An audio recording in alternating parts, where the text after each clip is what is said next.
It was a Thursday morning in early February, and the cold had settled into the parking lot of the Millbrook gas station on Route 9 like something permanent. A man stood at the far pump, not filling his tank because his car had stalled 2 blocks east and he had walked here, but standing in the particular stillness of someone doing a calculation they already know the answer to. His name was Daniel Reeves. He was 34 years old. He had $43 in his wallet. That was not a figure he was estimating. He had counted it that morning on the kitchen counter, next to the empty coffee tin and a drawing his 7-year-old daughter Maisie had taped to the refrigerator door. A crayon house with a yellow roof and 2 stick figures holding hands under a smiling sun. $43. That was what remained after the electric bill partial payment he had submitted Tuesday, after the 2 loaves of bread and the jar of peanut butter he had bought on Sunday so Maisie's lunches were covered through Friday, and after the gas station hot chocolate he had allowed himself on Monday, his first warm thing in 4 days, which had cost him $1.60 and which he had felt guilty about for 48 hours afterward. He was watching a woman. She stood near the station's entrance, a canvas bag hanging from one shoulder, her coat thin for the weather and her shoes. Daniel noticed the shoes first, held together at the left sole with a strip of silver duct tape that had partially peeled back from the wet pavement. She was speaking into her phone, her voice quiet, clipped, and then she stopped speaking and her hand dropped to her side and she stood very still. Daniel watched her for a long moment. Then he walked over. He did not know her name. He did not know her circumstances. He knew only that the duct tape on her shoe meant something, and that the way she stood after the phone call meant something else entirely, the particular posture of a person who has just been told the last door they were counting on has closed. He reached into his wallet. He pulled out 2 20s and the 3 ones. $43. Everything. He held it out to her. "For whatever you need," he said. She looked at him. "I can't take." "You can," he said. She took it. He walked back to his car, which still wouldn't start, in a coat that was not warm enough, carrying nothing in his wallet, with a daughter at school waiting for him to make it to 3 o'clock pickup. He had not hesitated at the pump. That is the detail that deserves to sit for a moment, because hesitation would have been reasonable.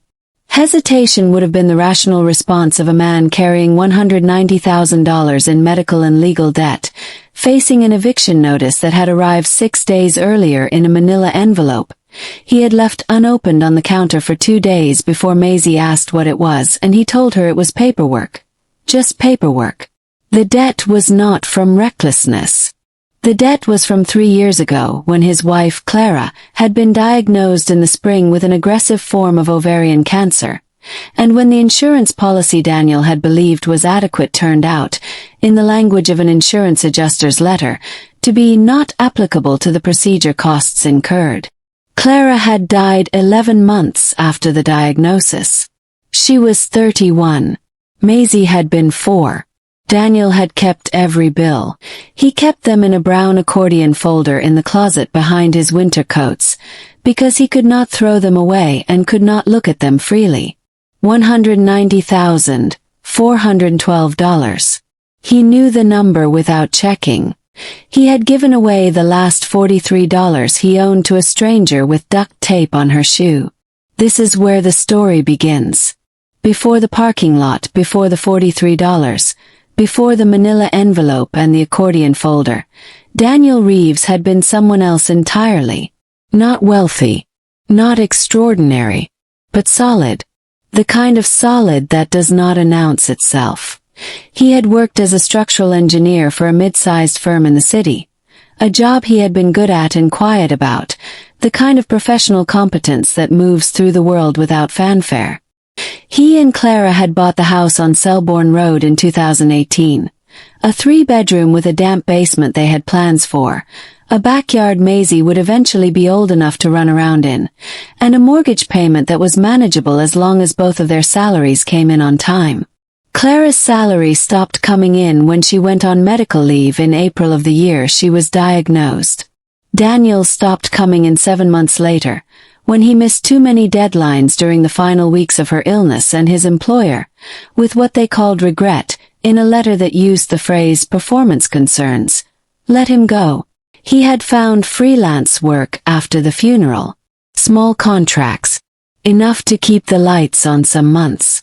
Not enough to service the debt, which had by then been handed off to two separate collection agencies, both of whom called him on the same phone number he used to call Maisie's school. The house on Selborne Road had been sold in a short sale 18 months earlier. They lived now in a 2-bedroom apartment on Crane Street. Daniel's room and Maisie's room, a kitchen with a window that faced the parking structure next door, and a bathroom where the hot water came in surges. On a Tuesday morning in late January, Daniel had made Maisie's breakfast. Oatmeal with a spoonful of brown sugar, because it was the warm thing she liked, and had watched her eat it with the focused, cheerful seriousness of a 7-year-old who does not yet know that her father has been lying awake since 3 a.m. doing arithmetic. She looked up from her bowl. "Dad," she said, "can we get a fish?" He was quiet for a moment. "A fish? For my room. Small one. I named him already." He looked at her. "What did you name him?" "Gerald," she said, and went back to her oatmeal. He did not say yes. He did not say no. He turned to the counter and washed the pan. He found a way silently. He set a note on his phone, "Gerald. Fish. When possible." The woman in the parking lot, the one he would give his last $43 to 9 days later. Her name, Daniel would later learn, was Margaret O'Say.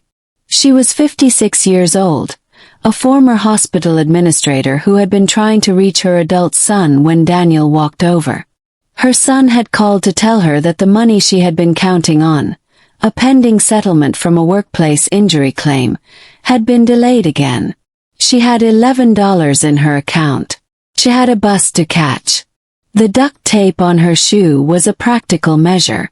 She had applied it herself that morning, in a kitchen a great deal like Daniel's, with the quiet problem-solving of someone who has learned not to make small sorrows into large ones. She was not the kind of stranger whose gratitude tends to announce itself. That detail matters. The consequence of giving away $43 arrived by Friday. It arrived in the form of a phone call from his landlord, a man named Roy Ferris, who called at 8:15 in the morning, while Maisie was still in her pajamas eating cereal, to confirm that Daniel had received the eviction notice and to clarify that the grace period Roy had informally extended was now formally over. "I've been patient, Daniel," Roy said. "You know I have." "I know. The 1st of March. I need something. Even partial." Daniel was standing at the kitchen window, looking at the parking structure. "I'll have something by the 1st. There was a silence on the line. "I hope so," Roy said. Daniel set the phone on the counter. Maisie was watching him from the table, the spoon in her hand, her expression doing the thing it had started doing in the last 6 months. The careful, quiet watching, the way she tracked his face when he did not know she was tracking it. "Was that about the apartment?" she asked. He turned and looked at her. "Just landlord stuff. Finish your cereal." She went back to her bowl. She did not ask again. He had a freelance contract due that week. A structural assessment for a small commercial renovation downtown. It paid $2,200. He needed it to pay Roy the partial rent, catch one of the collection agency payments, and buy time. He had submitted the work on Thursday. The call from the client came Friday afternoon. There had been an error, the client said.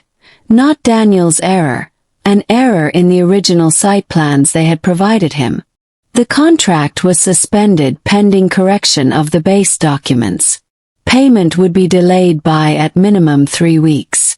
Daniel sat with the phone in his hand for a moment after the call ended. His neighbor, a retired postal worker named Victor Ash who lived in the unit across the hall, had heard Roy Ferris knocking that morning and had, with the particular attentiveness of a man who has not very much else to occupy him and who genuinely likes Daniel, put 2 and 2 together. Victor knocked on Daniel's door Friday evening. "I heard the call," Victor said, which was not quite true but close enough. Daniel looked at him.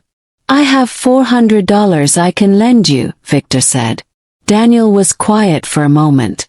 He looked at Victor's face. 71 years old, a fixed income, a man who walked to the grocery store because he hadn't owned a car in years. "No," Daniel said.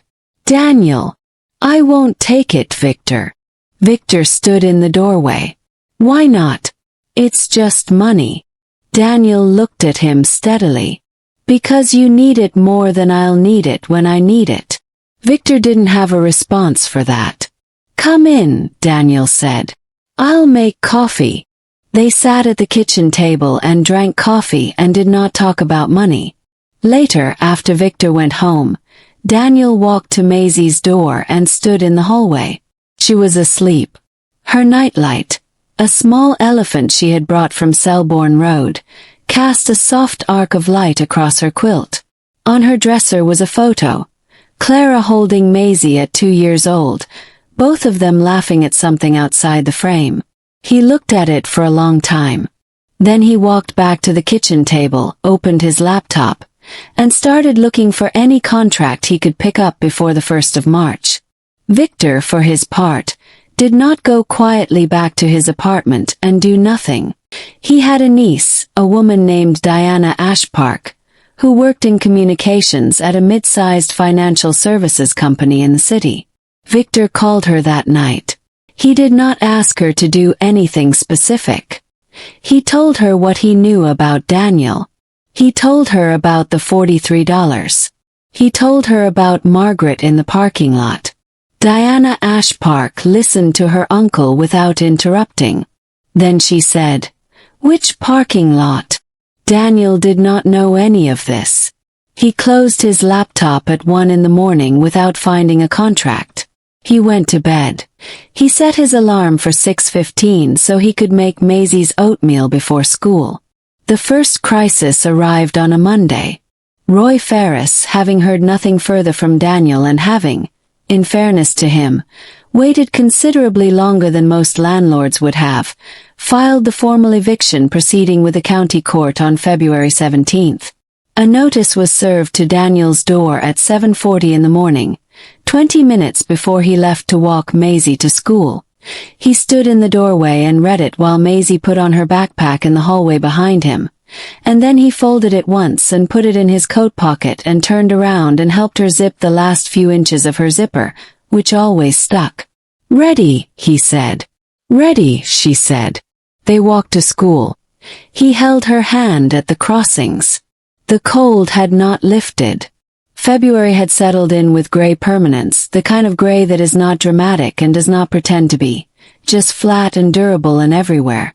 He walked her to the gate and watched her go through, watched the back of her purple jacket move through the crowd of other small coats until he could not see it anymore. Then he stood at the gate for a moment in the cold, with the eviction notice in his pocket and $0 in his wallet, and a laptop battery that had started dying at 60% charge, and a freelance contract suspended for 3 weeks, and a debt load of $190,000 that had been accumulating interest for 32 months. He did not allow himself to think the full thought. That was the internal protocol he had maintained since Clara died. Do not think the full thought. Move to the next practical item. Make oatmeal. Walk to school. Find the next contract. Keep the light on in Maisie's room.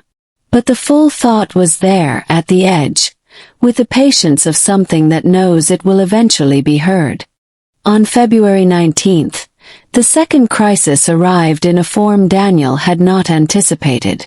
A local news aggregator, the kind of low-traffic website that scrapes court records and publishes them in semi-automated summaries, published a brief item.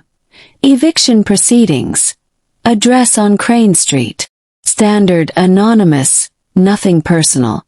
Except that someone in the comments section, Daniel did not know who, had no way of knowing who, had added his name and a version of his story, including a reference to the accumulated debt that was not quite accurate in its numbers but close enough to be recognizable.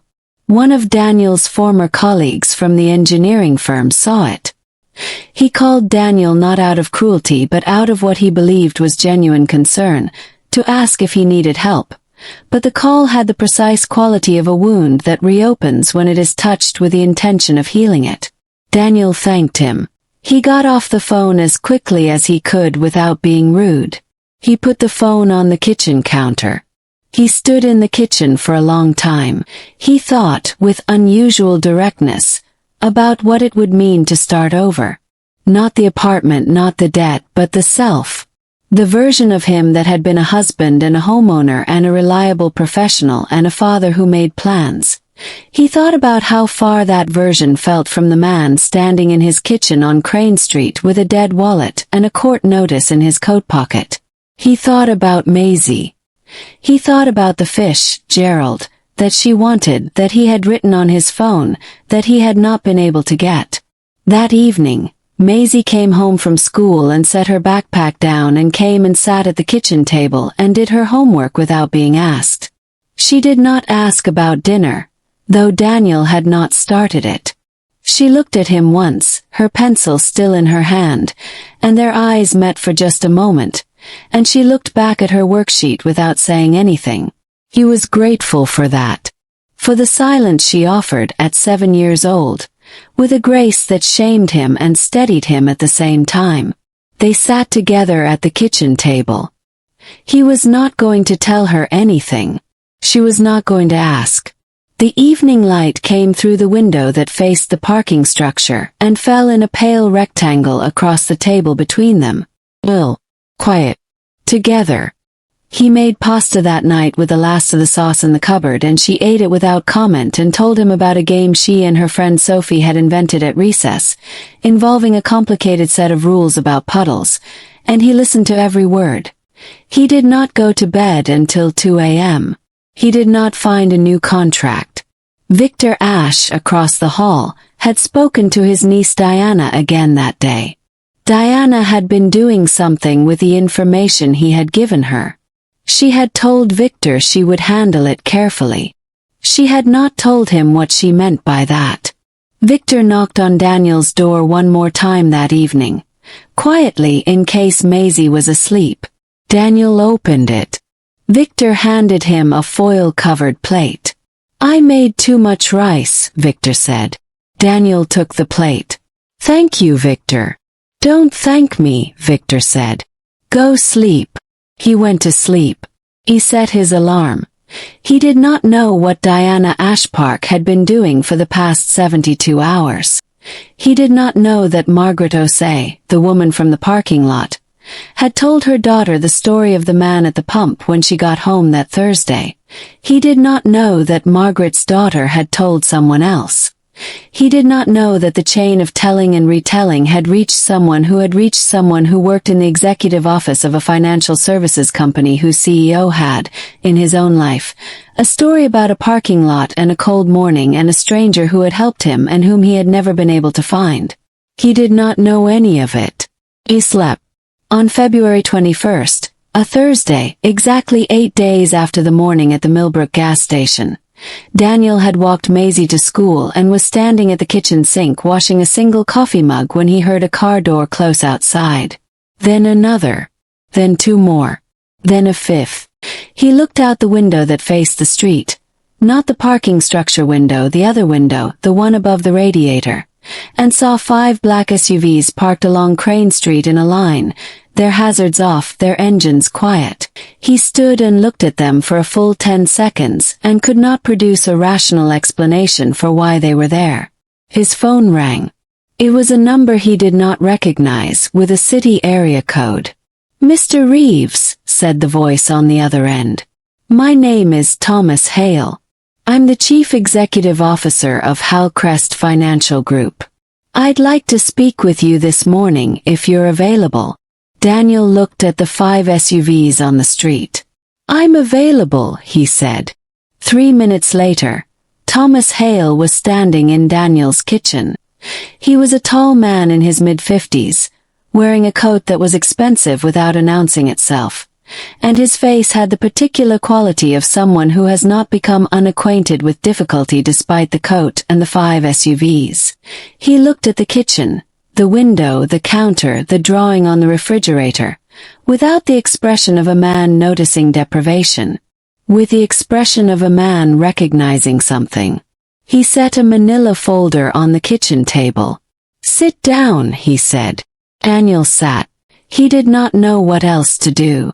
Victor Ashe was in the hallway outside, having heard the SUVs and come to his doorway and then followed, quietly at a respectful distance, to make sure Daniel was all right. He stood in the open doorway of Daniel's apartment and watched. Thomas Hale sat across from Daniel. "A woman named Margaret O'Say," he said, "told her daughter about a man at a gas station who gave her his last $43 on a cold Thursday morning. Her daughter told a colleague. The colleague told my assistant." He paused. "My assistant told me." Daniel said nothing. "What you gave Margaret," Hale said. "She used for her bus fare and a meal and, as it happens, the correct amount to top off a prepaid card she needed to make a payment that kept a late penalty from compounding. Small amounts. Specific uses. The kind of precision that only happens when someone gives you exactly what you need at exactly the right moment." Daniel looked at the folder on the table. "Mr. Reeves," Thomas Hale said, "I want to tell you something that is a matter of public record, so you can verify it however you like." He opened the folder. "In 2003 I was 29 years old. I had just lost a business. I was sitting in a parking lot in this city with $17 in my wallet, and a stranger, a man I never identified, never found, never got to thank, gave me $40 and walked away without explanation." He looked at Daniel. "I have been waiting 22 years to be in a room with someone who did what that man did." Daniel looked at him. "You're not him," Hale said. "But you're exactly him." He turned the folder so Daniel could read it. It was a letter from Hal Crest Financial Group's legal division, addressed to each of Daniel's 2 collection agencies by name, clearing in full the outstanding balance of $190,412, with interest, paid in full. Daniel looked at the letter. He read it twice. He read it a third time. He didn't speak for a moment. Outside the kitchen window, the 5 black SUVs sat on Crane Street in the cold February light. Victor Ashe was standing in the doorway with one hand on the frame, his eyes bright, not speaking. Thomas Hale waited. Daniel looked up from the folder. His voice, when it came, was quiet and unsteady in a way that was not weakness but the specific involuntary unsteadiness of a man whose body has not yet caught up to what his mind has just read. "My daughter's name is Maisie," he said, for no particular reason except that it was the truest thing he could say. Hale looked at him. "I know," he said. "The drawing on the refrigerator." Daniel turned and looked at the refrigerator, the yellow roof, the 2 stick figures under the smiling sun. Victor stepped fully into the apartment now, not saying anything, just standing in the kitchen with them, bearing witness the way people sometimes do when they understand that a moment is asking for witnesses. Later, when Thomas Hale and his team had gone, when the SUVs had pulled away from Crane Street one by one in the February cold, Victor put a hand briefly on Daniel's shoulder and said nothing. Daniel picked up his phone and looked at the note he had written 3 weeks earlier. "Gerald. Vish. When possible." He stared at it. Then he put the phone in his pocket and sat at the kitchen table in his empty apartment and let himself feel, for the first time in a very long time, that the story was not finished yet, that the next part was still being written, and that the person writing it was him.